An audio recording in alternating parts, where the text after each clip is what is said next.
but you're never gonna beat me. Look the other way, what I'm doing ain't easy. Bloody hands stained from the people who deceive me. Muddy hands break through the chains, go free me. People like sheep move feet, hurt it easy. You don't wanna be fast asleep when they see me. Better stand tall, ready for a fight, believe me.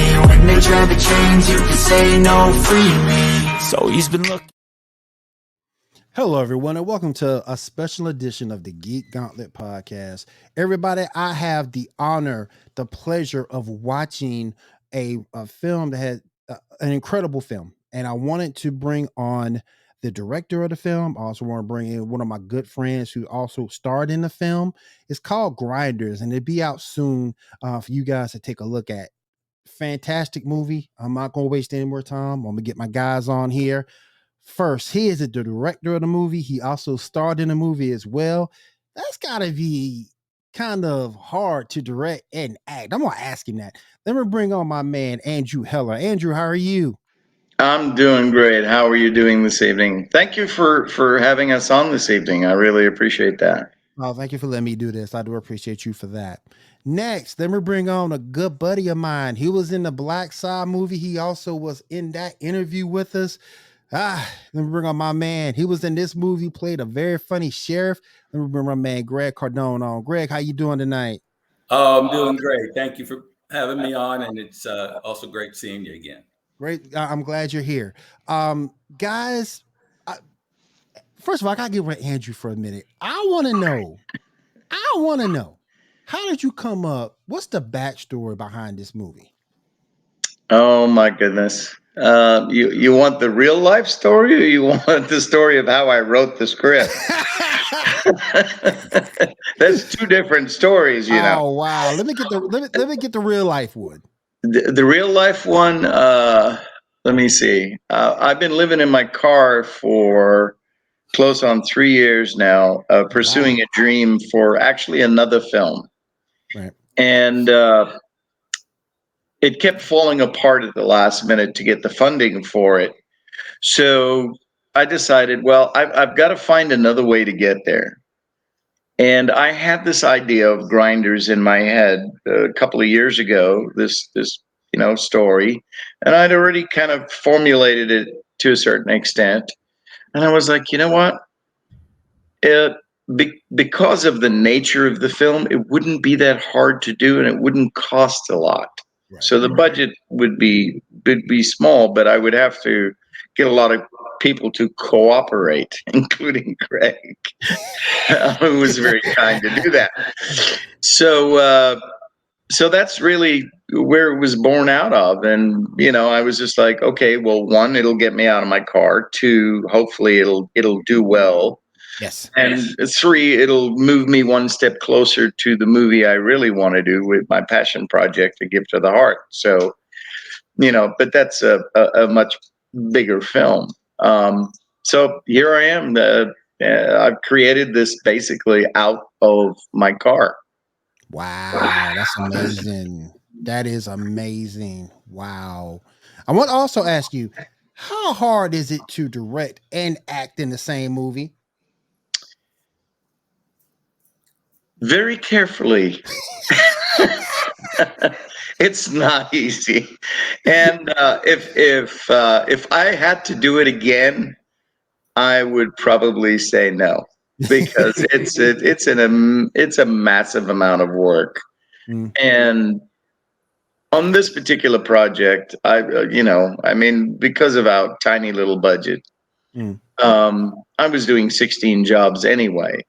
So it was a massive amount of work. So it was very difficult. So when I was in front of the camera, I had to really rely on my good friend Juan Ruiz, who is my DP, who's absolutely excellent, who did all the editing, along with Adriana Ferragamo, who helped us do the rough cut, and just wonderful, wonderful people. We had a lot of great students that helped and worked with us, Samantha Truppner from Full Sail, and Misha Bubnash. And without them, we couldn't have done this. I mean, everybody crew and cast alike really went over and above what I could have possibly have imagined to make this the film that it has become. So they all deserve all the greatest credit for it. But going back to your original question, yeah, it's a tough animal because I have to be self-critical, but I'm acting, so I'm not actually watching the screen while this is going on. So I'm reliant on my first AD and my DP to make sure that what I'm doing in front of the camera is what I want, and without having to constantly go back and review and run and play back and play back and play back. Right. But having been in the business my whole life, which is a long time, it was great for them to say, and my DP was always like, oh, one take Heller, move on. And I'm like, it better look good when I see it because I'm gonna kill somebody if it's not. Yeah, we're often Because I'm not seeing it. We're moving on to something else. I'm not actually watching myself. So I can't criticize myself and say no. I don't like that. We need to do another take. right. So I had to believe in them as they believed in me, and trust them that they knew that what they were seeing was what I wanted, Right. and that it looked good. So, and that's what I did. I just said, you know what? At some point I have to let go that part of me when I'm in front of the camera and allow and trust them to make sure that I'm performing and presenting the character in the right way. How long have you been acting? Oh my gosh, I started on stage when I was 4. And Wow. I'm 61 now, so that Ooh. would be 56 years, 57 Ooh. years. Yeah. Wow. Yeah, but I transitioned from stage in 94. Mhm. Well, I transitioned to film and television in 89, and then I stopped doing stage in 94 when my mom passed away. Mm, And I haven't been back to the stage since. right. Let me bring Greg in for a quick second. Yeah, What, please. Greg, what made the role of Sheriff Bedford so appealing to you?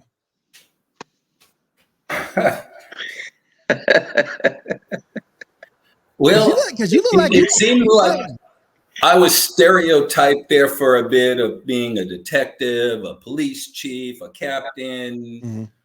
The intel guy with black eye. It was a role, I didn't really expect anything. It was a Facebook post Right. casting for, a movie. Right. It all, as people say, it all starts with a Facebook post. And when I read it, a little bit of the direction Andrew gave me was kind of like Buford Pusser, whatever his name was, Pusser, Jackie Gleason style. And I read it in how I did it. And he's like, that was good, but I want you to do it a little bit, put a twist on it. Right. And I redid it and I sent the audition in, and I was laughing during the whole thing. We were having fun during the read and just kind of messing around with it. And he said, that's it. That's, what I wanted. And, playing it in the original, the 20-minute, the proof of concept, and then going into the full feature, like, they call it helped flush the character. Next thing I know, I'm in like 50% of the scenes. I was like, Right. what? The book is this thick now. But it was really easy to read because, the way that Andrew wrote it, there was a lot of interaction, so you can get some good feeling between the other character. Right. So you just weren't spitting lines out. You were able to react and impart the movie where I was, dead serious, and Jeb and Red are just laughing at me. So the more they laughed at me, the more angrier I physically got, Right. emotionally.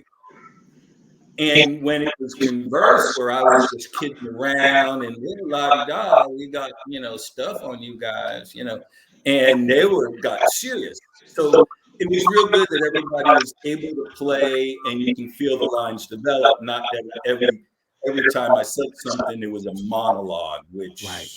is boring. So everybody was able to relate, if we were in a scene, worked scenes together. But it was real fun. It was really fun to do the sheriff, because I got to interact with just about everybody in the movie. You did. Not one or two people. I was always doing something with somebody. So, plus I gained almost 15 pounds for the movie. So, You got to eat. yeah, had a gut. We didn't tailor the uniform. It was, this was a guy ready to retire. He didn't really care what he looked like. He just was, he was marking the calendar down. And Right. now it was like, I got to deal with this, Yep. But it was a great role, it really was. I was I was real happy with it, and real proud, the way it came out. The one thing that got me, another thing that got me in this movie with your role, it's like, it's such and such comes back. If you see Lucy, if you see Emma Jane, you tell them to call me now. You tell them to call me now. Yeah, I had to make a few points in the movie. I'm not gonna. I don't want to, spoil it, but there was a part where I was, with Red, and he just was doing it, and I did, and I was. That was real. Right. That wasn't acting. I just became somebody. I became, I was, was Bedford. Bedford. Right. At that point, he became Bedford. Yeah, the character that I wanted from him, it came out, and that's kind of what I said to him. I said, "Listen, just play with the character. I picked you because you look like the guy in my head that I wrote. You sound like the guy. You think you're really intellectual, but you're not. That's why you have to bring an outside detective in to help you solve this problem." Um, but yeah, you have your moments because you know everybody. They're like family. It's a small town, so yeah, you get in their face, and if it feels like you're under pressure, let them have it. And Yeah. I loved it. I loved it, and he'd look at me and he'd go, "Was that okay?" And I go, "I love it. Move on. Don't mess with it. Don't fix it. It ain't broke." Right. Right. Another thing that kind of He did an awesome job of playing, Bedford Chansey. He really did. And like he said, he shifted his character at appropriate moments, but again, like he explained in the dialogue and in the script, it really pushed you to do that, to shift focuses on who was controlling the conversation at the time. right. There were times when Billy or I were controlling the conversation and just kind of laughing him off. And then there were other times when, he'd be angry and then he'd be controlling the conversation and laughing it off. And we'd be all stressed out because we'd be like, "Oh shit, we're in trouble."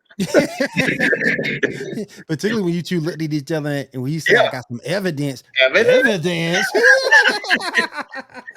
Oh man! Now I want to to figure that one in, Yeah. Evidence? Evidence? What's that? And I popped them. Yep. Yeah. Popped them. Yeah. Whose idea was it for the Chansey Gulch population sign to change when someone died? Well, that was me. I wrote the entire script. Oh my gosh. I produced it, I directed it, and I acted in it. But that was all part of my storytelling. to have that sign click over That was so when funny. somebody got knocked off. That And if was you're so listening funny. to the sound effects, you Mhm. notice that when Jackson got killed, the sleazy car dealer, salesman. it Mhm. sounded like somebody had hit the jackpot. It was Yep, like yep, ding, ding, ding, ding, ding, ding. yep. It did. So, It did. yeah, everything is on purpose. I mean, it was very purposeful. The sounds and everything that happened was very, it was done with intent. The, the Intent sound makes people smile. the sound effects of the cell phones ringing was unique. Yep, we The, we the definitely had different things on purpose. Yeah. Yeah, that was very. I like that. Well, now the movie itself, was it placed in a town maybe that you might have grown up in at some point? What was the inspiration for Chancey's Goats? What's the inspiration for it? Actually, I have to be honest, and you're not going to believe this, but I grew up in Cape Town, South Africa. So what I know Wow. about a little southern town is about this much. Wow. But I've lived in the United States and in the South, Texas and Georgia and Florida for 30 some odd years. And I've been around some really strange places and some really strange people. And I just, out of nowhere, one day I said, what if Right. we have a story that's not a slasher like everything else, Right. that's got a little bit of a tongue in cheek? And we start in a little town in the middle of nowhere because everybody's been to one of those towns Facts. by accident. Facts. Instead of taking a left, you took a right, Take a and left at Albuquerque. you usually don't stop. You drive right through, You drive right through.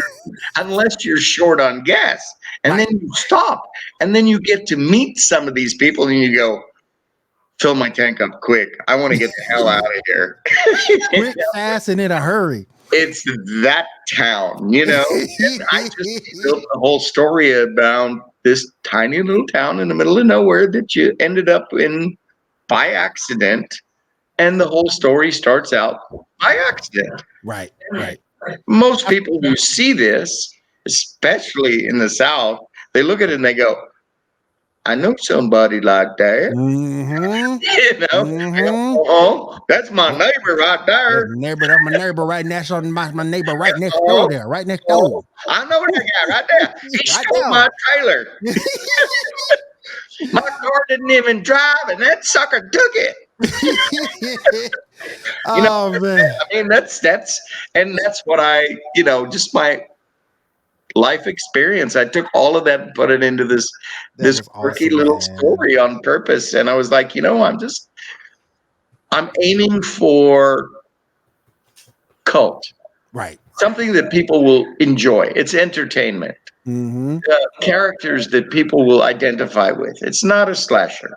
No. It's not, okay, here she goes again. She trips. She's struggling to get away from the killer, and eventually he catches her and hacks her to death. Axe to the death. Okay, we've seen that, how many thousands of times? Yeah, we've seen that a lot. And I'm like, no, I'm not doing that. I'm Right. going to Make it unique. give the audience a story. And I want the audience to believe in the characters. And I wanted people that could play characters. I didn't just want them to be stick figures that just get Right. hacked up in a film. Right. And Greg and all the other actors did a great job and I picked them specifically because they came across, one, they could take my direction. Two, they came across as the character I saw in my head. Right. And they presented it exceptionally well. And like I said previously, they went over and above what my initial expectation was, Right. and completely outperformed what I would have accepted. So I was so happy by the end of it. It was just like, wow, you guys were just amazing and brilliant. And they really were. They really were. They really all deserve a lot of credit. I still think Greg had the funniest line in the movie. I Yeah. still think he has a what? We got a serial killer here? Maybe that'll get us a Walmart. So I'll be damned. An honest to goodness serial killer. We might just get us a Walmart. Bruh, that had me dying. I fell out of my chair at work when I heard it for the second time. Oh, man. First of all, and let me tell you why. First of all, that's the first time I've ever heard of a city not having a Walmart. That's number one, because mostly every city has a Walmart. And then number two, it's a serial killer that you gotta have to bring Walmart, bro. That's the only way that this town would be popular enough that it would attract people, because we had a serial killer, and they were like, oh, we got to go there because they got them a serial killer. Got a serial killer. Oh, man. I want to ask, and this be for both of you guys. One of the things with me when I look at movies and feature films, I look to see how, and maybe, let me see if I can word this correctly. I try to see how actors get along, to see if actors have that chemistry together, because when actors have chemistry together is when you get your best performance. There was good chemistry within this cast. I'll let Greg answer that one first. Yeah, it was unbelievable. I worked with Katie Thelma Lou on a couple of others. Let's see, Trevor Jackson. He's actually a good friend of mine. Okay, he's coming over Friday. We're doing self tapes. Oh wow! I kind of like Jackson, just a smidge. But everybody else, just meeting them, there was a lot of warmth, even though you never met the people. Everybody was so excited because there were a lot of new people, on there. And I, probably had a little bit more experience than a lot of them. So I worked with a few people. It's like, you know what? I sit in the corner and I read a script. Right. You know what? If you're on set and you have lines, you better be reading that script. Okay, just a little bit to tell people. Don't be talking to this one. Don't be talking to that one, because the last thing you want is a director to look at you and tell you in a polite way to please be quiet. Right. And I'm going to be polite, okay? So I will walk, I will walk outside. I will read. I'm not being stuck up. I'm not being, these are my lines. I'm here to do a job, and I better know my line. And I take a lot of pride in that. So I will bring whoever I'm going to be in the next scene with and say, you know what, you need to come with me. Let's go through this. Right. And like I said, there were a few new people that I worked with. And I said, you know what, if you say it like this, it's going to make me react this way.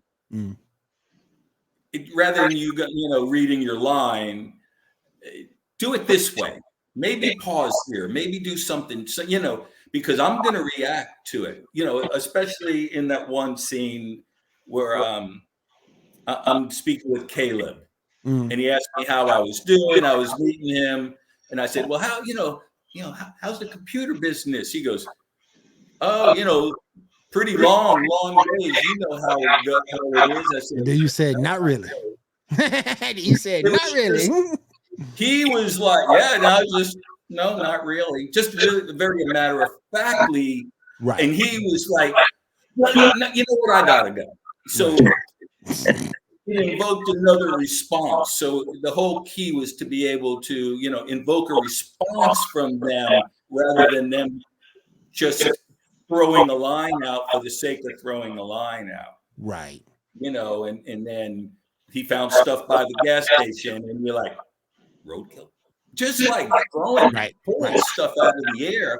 And and I tell you, it came out great. And especially in working with some others, like, let's do it this way, because if I do this, you're going to do this, and if you're going to do this, I'm going to get. So it was great working with everybody and Johnny.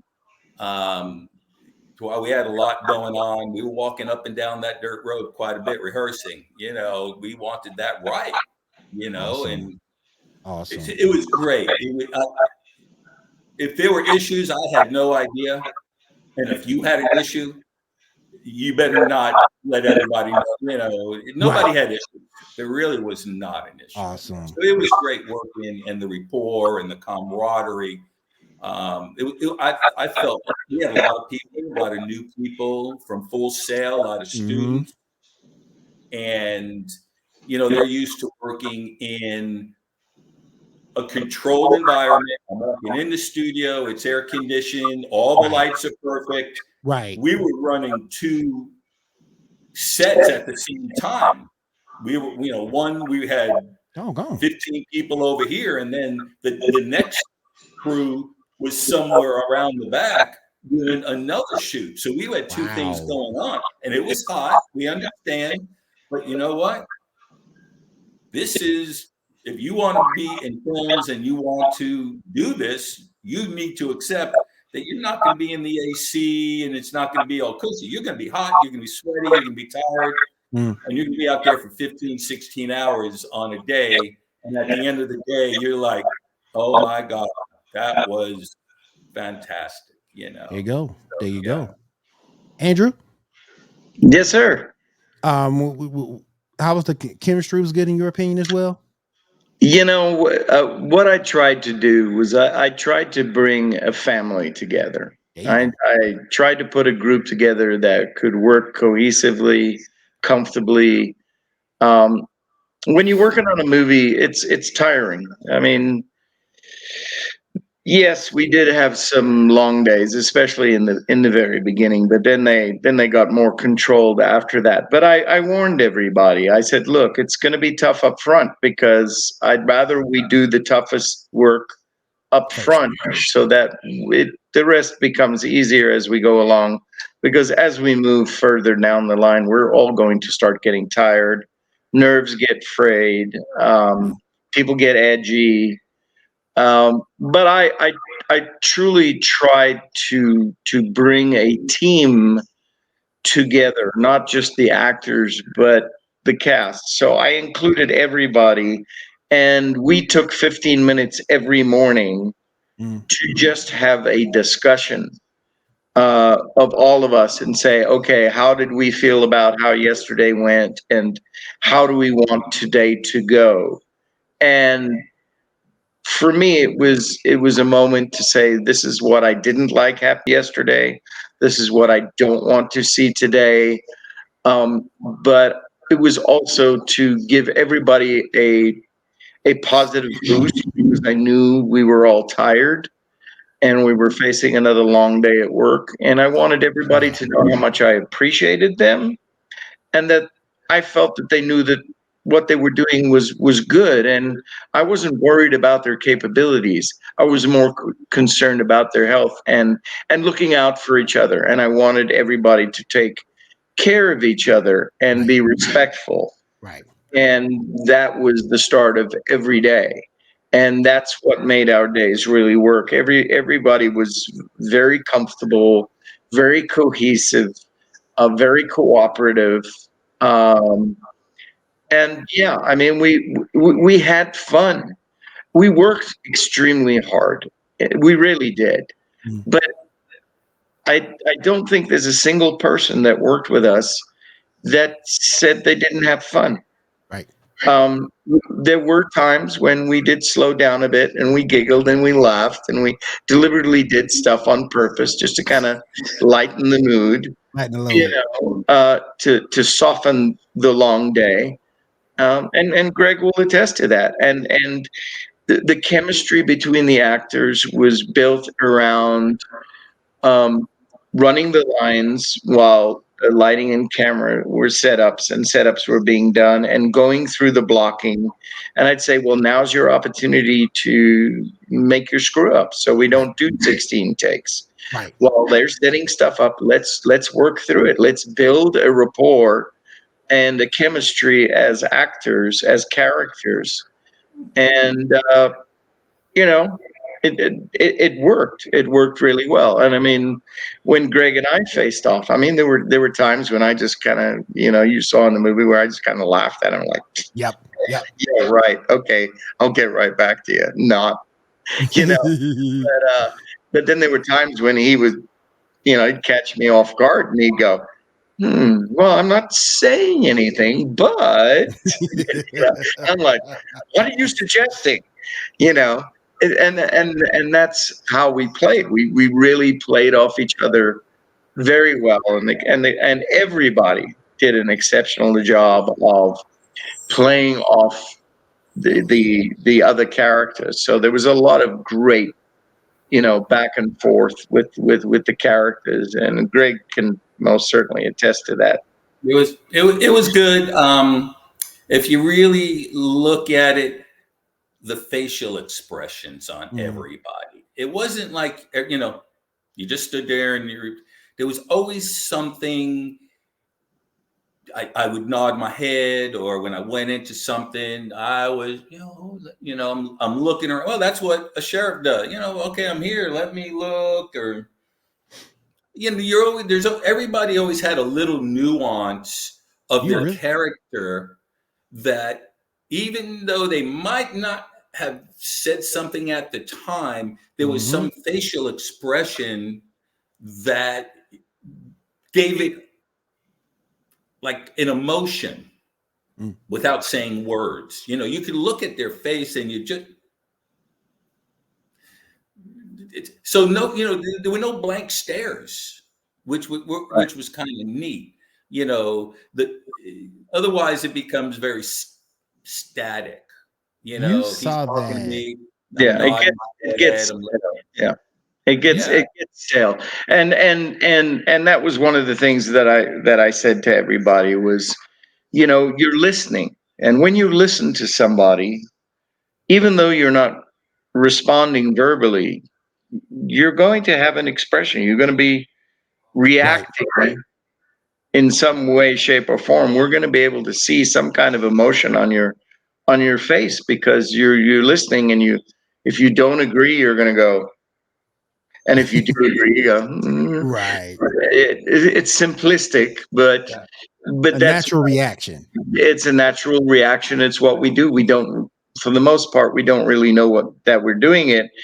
But when it comes to doing camera, unfortunately, actors suddenly become like completely stoic, like, and they're waiting for their line, and then they respond. It's like, no. Right. Be natural. Like you've got to hear what the person's saying. You're listening.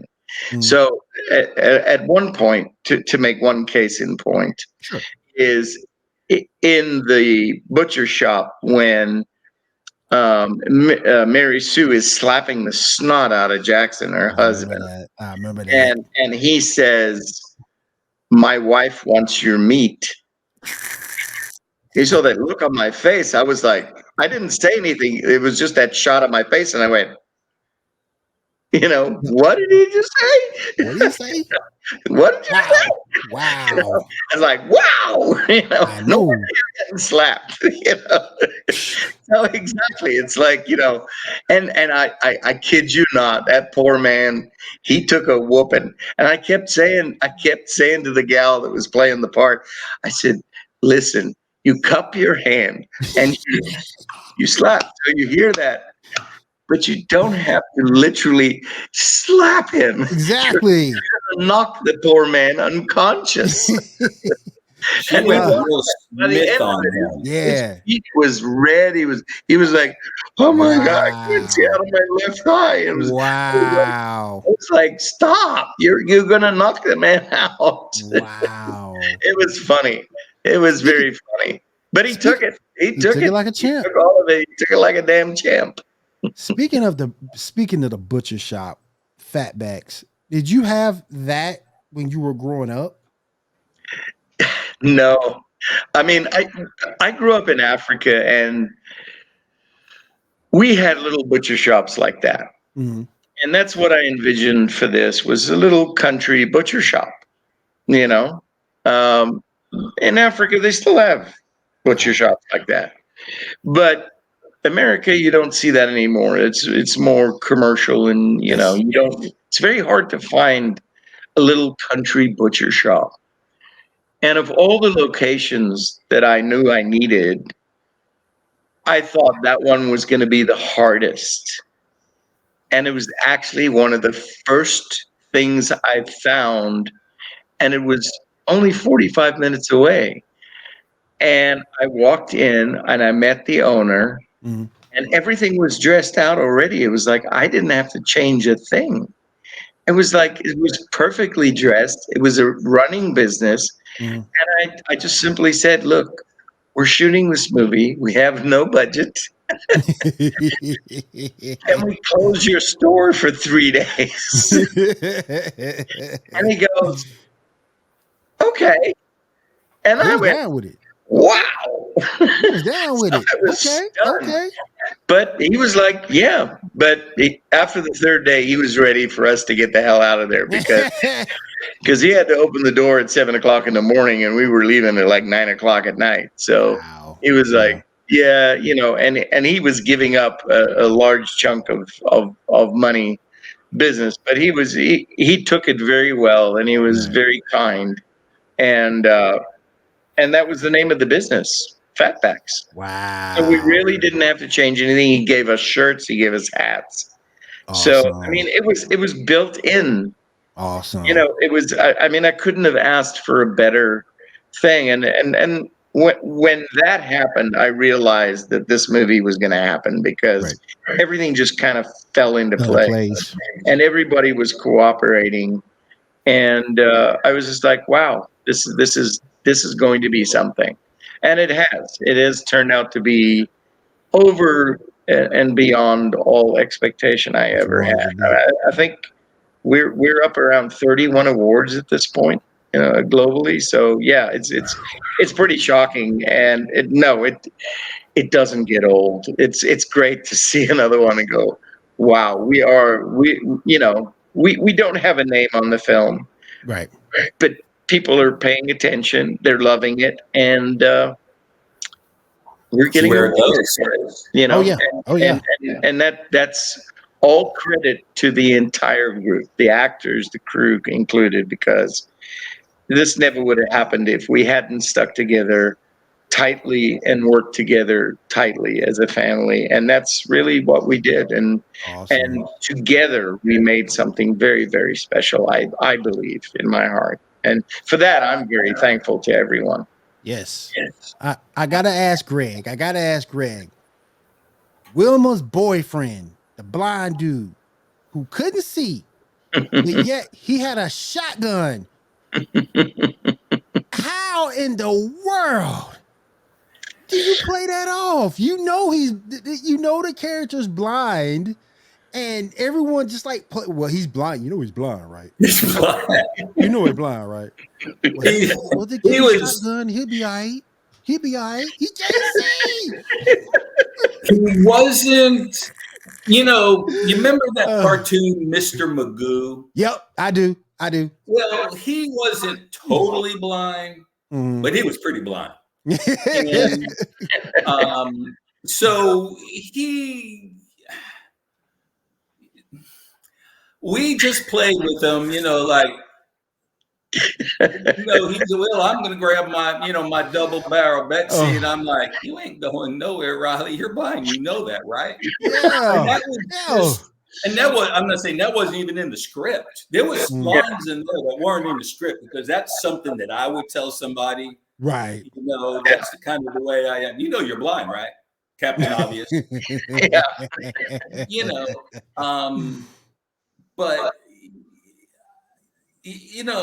point that damn thing in the right direction, and he's like somewhere else. And that was just kind of the comedic aspect of it, of like, you got a blind guy with a shotgun, and it's at night, so it don't make a difference, and if you point it in the right direction. So he could see very little, he might have had, whatever that disease is where you start getting, you probably have cataracts or something. Yeah. So to him everything, but blind Riley, you gotta have, I mean, that was just hilarious. I mean, it's like you guys were standing out there at the end about to fire at Billy like the Avengers, and he is like yo, point the gun the right way. And it's like, come on, man. He He grabs the shotgun and he points it. Exactly.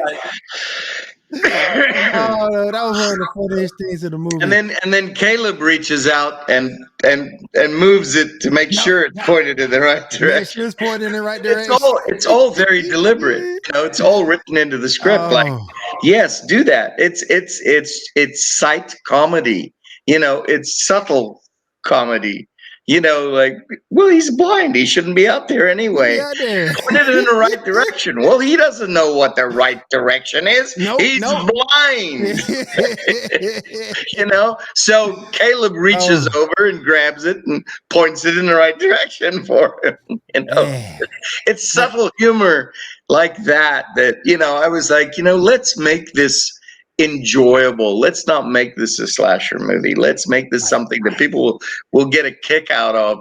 But yes, they'll be like freaked out by some of the blood and guts, but let's give them something to entertain them. Let's give them some humor. Let's give them a story. Let's give them characters that they can say, last week I pulled up to a gas pump and I saw a guy just like that. And he was blind and he was driving. So that was, that's what, I basically just based everything on was just subtlety in the humor and the dialogue and what you would expect in a tiny little town in the middle of nowhere where everybody knows everybody, which makes it so plainly obvious. Like when he says, "You ain't going nowhere. You're blind. You know that, right?" Yeah. Yes, but you're still part of the family. There's only 299.5. Well, as of today, it's only 297.5 people, but that's being picky, and then click, there goes the sign again. There goes the sign again. There it goes. We lost another one. Another thing that sort of kind of the relationship Jeb had with his girlfriend. Because you saw a lot of innuendo at the very first part of in the meat shop. I thought she was really good at what she did for that. Right. I thought she was really good with that. Another thing, and I know toward the end, it was told what was going on, but did the rest of the town figure it out? No. I don't think the rest of the town figured out what they were eating. No, they didn't know anything. No, they didn't know anything. They didn't know There's nothing. a few of them. They didn't know nothing from nothing. The sheriff didn't know because when I went in there and he says, and I smelled it, I was like, it smells good. I'll take a pound. I didn't know. I didn't know. Wow, we actually wanted to put a line in there. Actually wanted to put a line in there for Greg, but we didn't get to it. Somehow we missed it. I wanted him to, when he sniffed that package, he says, smells meaty, smells delicious. I'll take it back. I actually wanted him to say, smells like Lucy. But we missed it. Hey, we missed it. So I was like, damn, another subtle little, innuendo, so to speak. Yes. Yeah. Little hints, where he wouldn't know, but nobody really knew, and even Sheriff Bedford didn't know until the very end. Until he registered and the light bulb came on, and the detective said, "We might just have us a serial killer." You think so? And I never thought twice about it anywhere in the movie at that point. It was just like, okay. There were no fingernails in it, so that was pretty good, Yeah. The actor that played Billy. Yeah. I thought he was like the everyday guy who was just like sick and tired of life. He got tired of getting tickets from Sheriff Bedford. He got tired of dealing with everybody. And it's like I thought that he was the guy who was just tired. I'm just gonna mow my yard, We don't know what music he was listening to this day, and just more, and then he hit Imogene and like killed her, and it's like, damn it, Jeb, what we gonna do? And it's like from that, it was just funny because the interaction between the brother-in-laws, I think, was unique in terms of the fact there was really, because you normally when you deal with stepbrothers, you have one little bit more leadership than the other in real life. But I felt with the half brothers in this, it was more of a I do this, you do that, and we'll come to meeting kind of in the middle. It's like when you guys were talking about the strategy. What we gonna do now? We gonna bury it? No, you leave evidence everywhere. Yeah. Let's grind her up. So I kind of thought that relationship was cool too, because like I say, you normally have one brother who is more of a leader than the other, but in this movie, you guys, it was like this, you do this, you do that, I do this. So and I kind of thought that was an interesting dynamic too, because Billy was sort of kind of out there. He was sort of kind of out there, and he was touched. Yeah, he was touched. Yeah. I'm sick of these daggone tickets, man. He had a whole glove compartment of tickets. Say, bro. But the control of it came when I would slap him and go, "What? I'm the dumbass," and he goes, "Son of a bitch." So we knew who was really in charge, but neither one of us had the smarts to really figure things out. We were just flying by the seat of our pants. So I mean, that was the whole point: was not to make, even though we're half brothers, was not to make one of us smarter than the other per se. Right. But I was the businessman, so I had a little bit more intellect, not much, just a tad. Right. And I was the one that was big. So if he pissed me off, I just slap him, and he goes, slap the reality back in him. So it was like reality back in him. Exactly. Slap some reality into him and wake him up and go, "Oh, okay, I get the point." But that was the whole thing, is because neither one of us truly knew.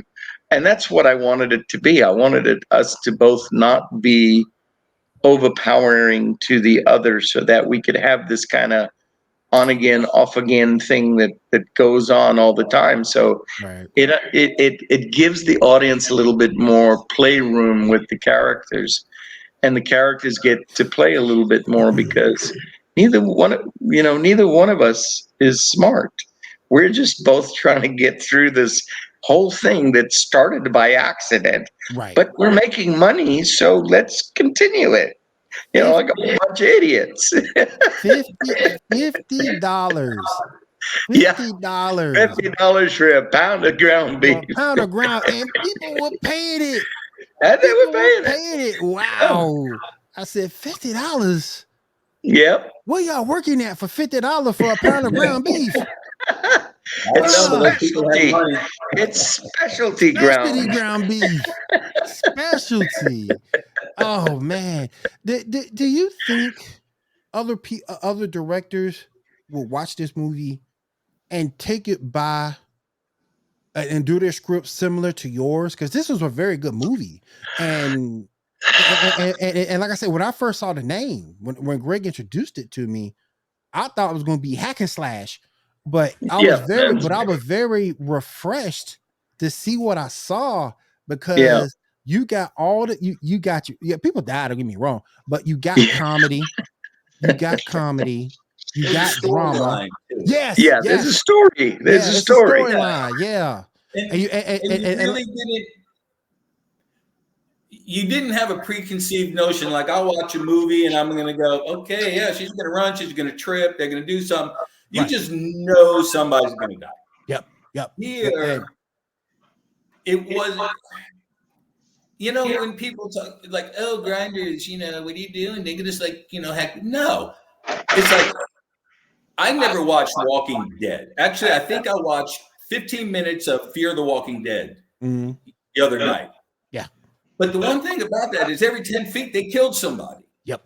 A zombie was getting machete, samurai, baseball bat with barbed wire. It was like it was very, you expected, everything with that. But when, in this movie, you really didn't know what to expect because there was a little bit more of a story behind it, and the characters, like you saw how many characters were involved in it in some way, but there was only what, 4 people died in that movie, or got killed? Because I think it was 4. 4 people. Yeah. But where you watch these other ones, and it's like, holy moly, like people are getting whacked all the time. So that, but that was the neat thing about it, is you were able to relate to the people. Right. And everybody had their own little story to it. So I think for other directors to look at it, for a while, everybody did zombie movies in Florida. I'm like, there were like 50 zombie movies. Everybody was doing zombie movies. Right. It's very, what's the coolest thing now? What's trending now? But then I understand, kidnapping, sexual abuse, like Derek Perez. He does a lot of realistic and items that are now and people need to pay attention to. So everybody does something, but I don't foresee anybody, for them to copy a movie like that, all they would do is copy it, honestly. And I don't think you can get the same output from different actors to tell the same story. Right. Say somebody wanted to completely remake this with different actors, it wouldn't be the same. Right. How could you? Right. And that was the difference when I looked at it, and it was like, oh, right, redneck sheriff. I had really no idea of the storyline. Read this, and I did, and I read it, and next thing you know, I get a script, and I'm like, wow, this is pretty cool. Even though the 20-minute, it gave me an idea of like, wow, this is kind of interesting. Right. Yeah, people get a little whacked in the movie, but a little whacked. It's a little whack, a little whack, a little whacked in the movie. But they were in different ways. Wasn't like you got Jack the Ripper and all you did is slash people. Look, man, poor Imogene. All she was trying to do was just tell Billy, "I love you." That's all she was trying to say. That's it. And then she got ran over, bro. I was like, Imogene. Poor Imogene. She was so in love with Billy, but Billy just wasn't having any part of that. We wouldn't have no part of that. I mean, you never know, man. Imogene might have been a good woman. We don't know, man. We don't know, man. Come on, we never got to find out, unfortunately. Man, poor Imogene, boy. But like I said, I loved everything about this movie. I loved it. It was fantastic. I can't wait for everybody else to see it. I know it's coming to a North America release real soon. So I want everybody to go out and see this movie. This movie is fantastic. You can see the trailer. The trailer's not very long, but the trailer is on YouTube under Grindr's official trailer. Okay. Which is, I think it's 35 seconds. So to kind of give you a very quick glance of the storyline, and actually my favorite line in the whole movie is, we might just get us a Walmart. So that's the best thing. That's in the that and son of a bitch is in the trailer, because those are the two things that stand out that everybody attaches to, and that's the thing about when you're writing is you look for music that people will remember, characters that people will remember, and lines that they will remember. Right. And of course, son of a bitch, and we might just get us a Let's Walmart. get a Walmart. You Serial know, killer and everybody said to Walmart. me, "Are we going to be able to keep that?" I said, "I don't know, but I ain't taking it out until Nope. Walmart pulls up and Yeah. says, 'Take it out,'" Take it out. because it is brilliant. I mean, it It really is. does say everything about what that small town is. I mean, you're not considered a town until you have a Walmart. Exactly. That's what we was And the talking serial about. killer. Serial Yeah, killer's gonna I get have a serial. serial killer along and with the Hey, the Walmart. serial killer is hey, going to get us a he's Walmart. gonna get you a Walmart. Hey, you can't beat that, man. You can't beat that. No, I Um, mean you can't. man, this man, like refreshing change from anything I've seen before. And I really did enjoy it. I want to ask you guys, what's next? Greg, you want to answer that one? Well, there is a Grinders too. Wait, did Oh, Andrew and I, we speak a lot. You Mm. know, a lot of people don't understand Andrew. I'm gonna. A lot of people do not understand Andrew, and I understand him because I can put up with people. I have that, but he is probably one of the very few people that I can actually relate to on an Right. acting. You know, there's a Right. few other people, you know, that I give credit to, Mm. and but when we talk and we discuss about the script, so you know, for me, it's pretty exciting to help out with giving ideas, you Right. know, and it's hysterical. If we can laugh at what we're doing, other people will laugh at it. You Yes. know, will they understand it? Yes, because we're not putting stuff over people's heads. Right. We want people to be able to relate to what we're doing and keep it on the level. And we'll sit and we'll talk, and it's like, well, what about if we do this? And, you know, and you start laughing, and it's going, oh my God, that is so. You know, it's serious. And so I'll type some notes down and send it to him, and we'll discuss it. And like, okay, we got an opening scene, and now how are we going to follow it? He's like, oh my God, I can't believe that.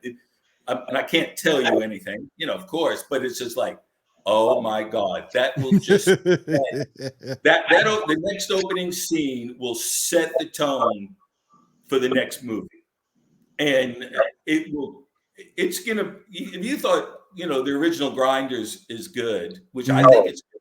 It's Oh yeah. fantastic. You It's know, and I'm fantastic. not. We seem to be doing very well in the global film industry for what we're doing. You know, Yes.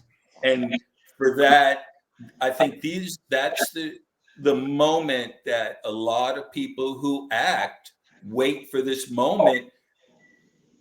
And I'm at Cannes Film Festival, you know, 5 major European. I'm not tooting the horn here, but yes, this is reality. There's You guys are nobody doing work. guessing here, you You guys know, are doing work. Yes.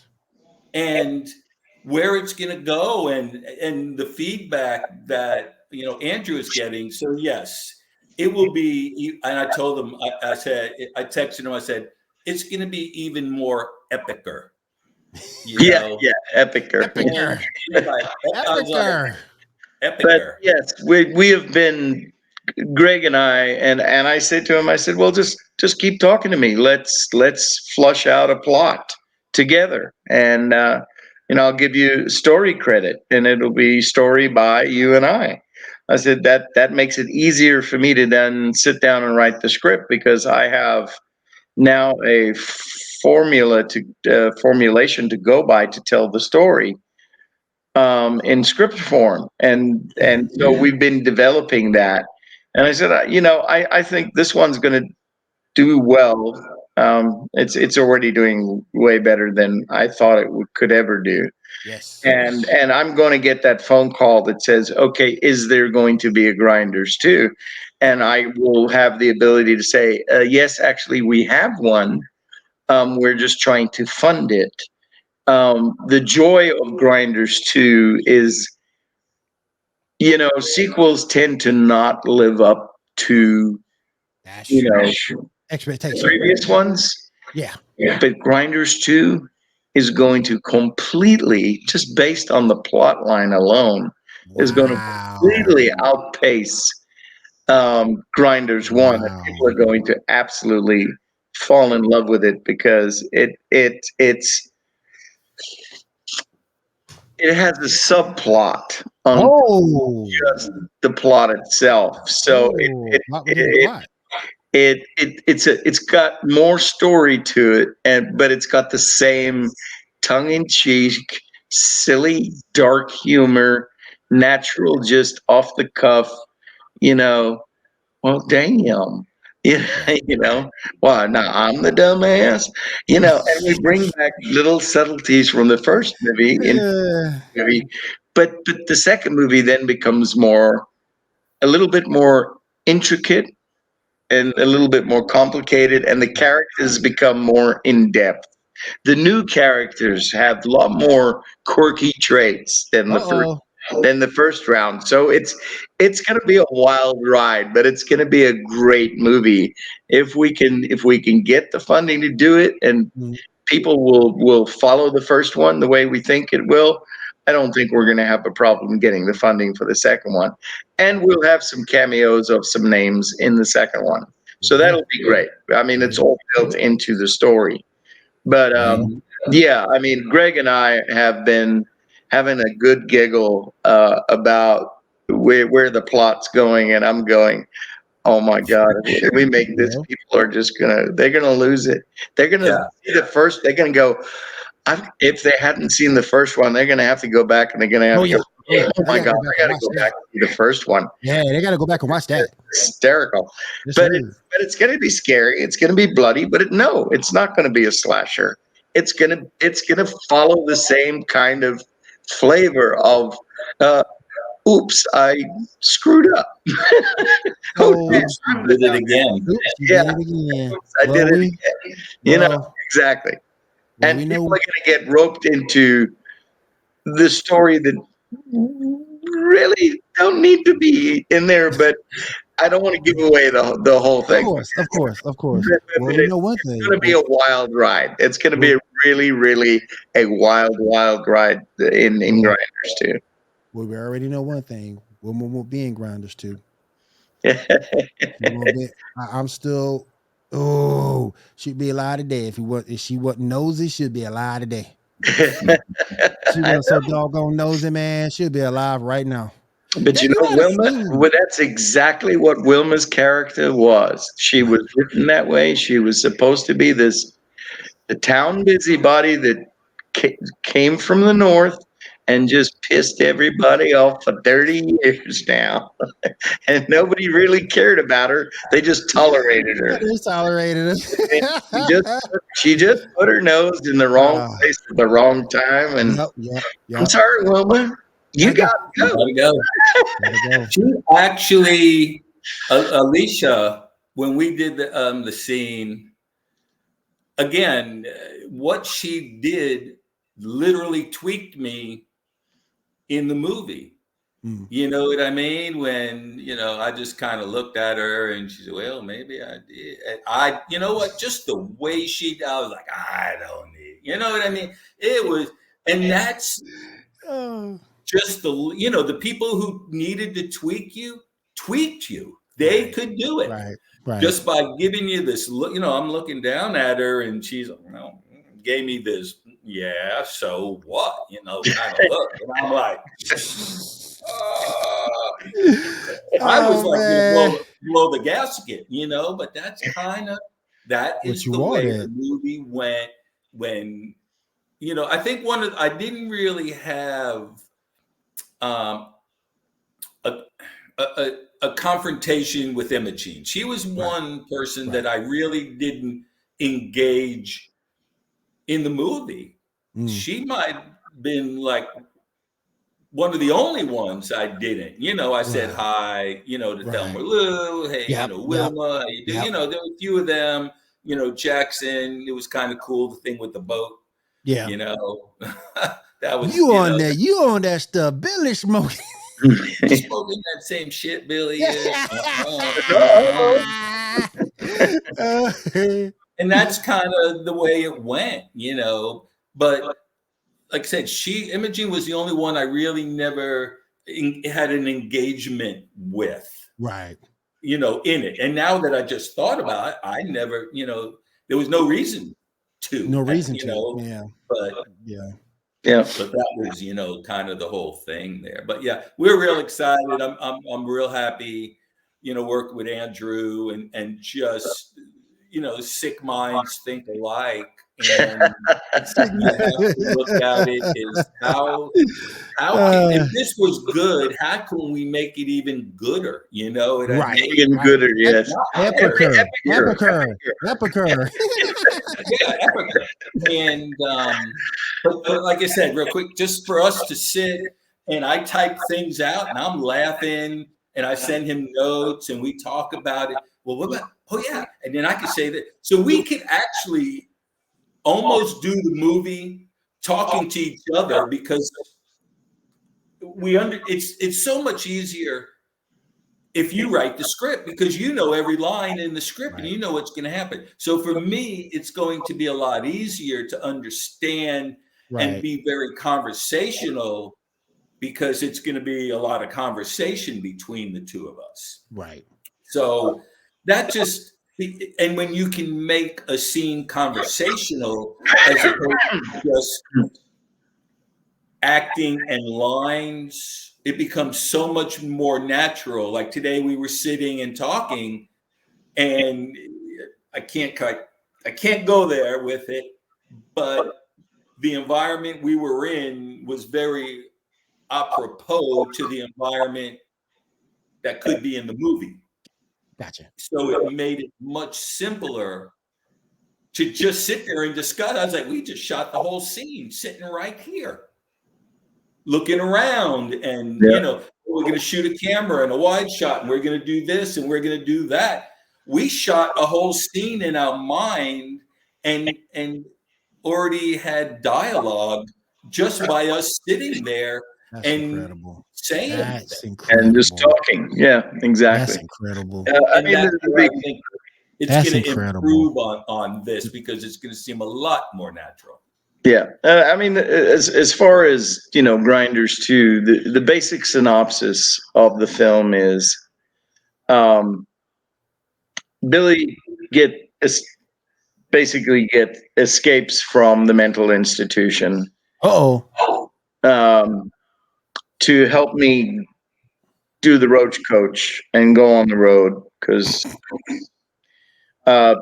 Bedford has retired, but he has to come out of retirement because an accident happens and he accidentally kills my brother.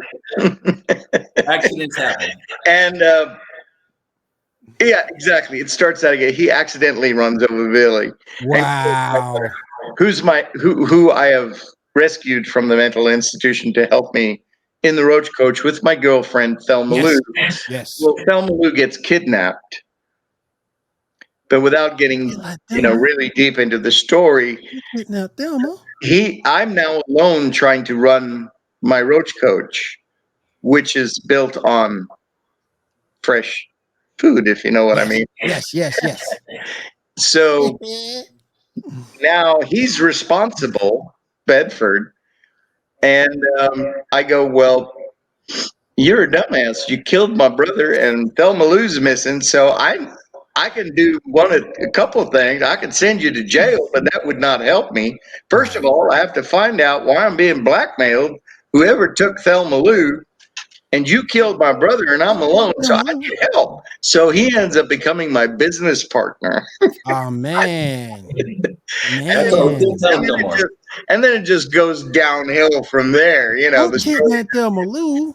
Thicker and funny. No, Thelma Lou doesn't get killed.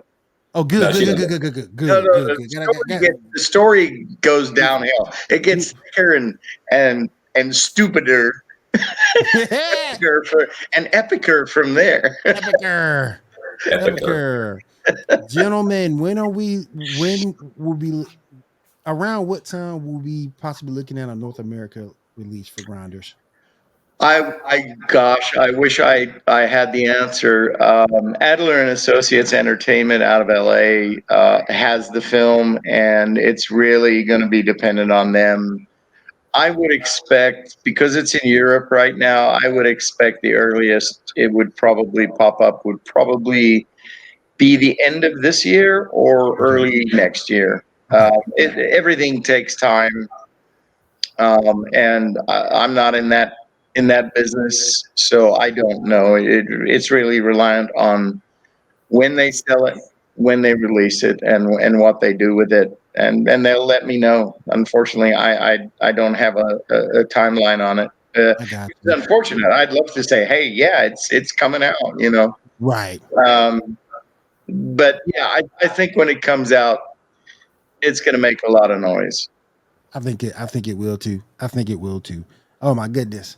Andrew, Craig, thank you so much for being here with me. I do appreciate it, guys. Oh my Thank goodness. you. I plan. This is what happens. I always have a time frame in my head, and then it's like I get to talking and get to asking more questions. And it's like I go over the time I thought it would be, and it was fun. It was complete fun. I had fun tonight. I had fun watching the movie. Thank you for everything. We appreciate you being here. And for those of you out there, this movie will be out soon, so definitely keep a lookout for it. Grounders is a fantastic movie, gentlemen. Thank you so much. I do appreciate Thank it. you. Thank you Appreciate very it. much, and thank you to all the people that worked with us, crew and cast accordingly. We wouldn't be here without them. They all did a phenomenal job, and they unfortunately are not here with us, but they're in our hearts. Yes, They yes. helped us create something very special. Yes, they did. Yes, they did. All right, fellas. If you could stick around for a second after the show, I have one more question I need to ask, and we'll be done. So, thank you for everybody out there. We appreciate you tuning in, and we'll see you again next time.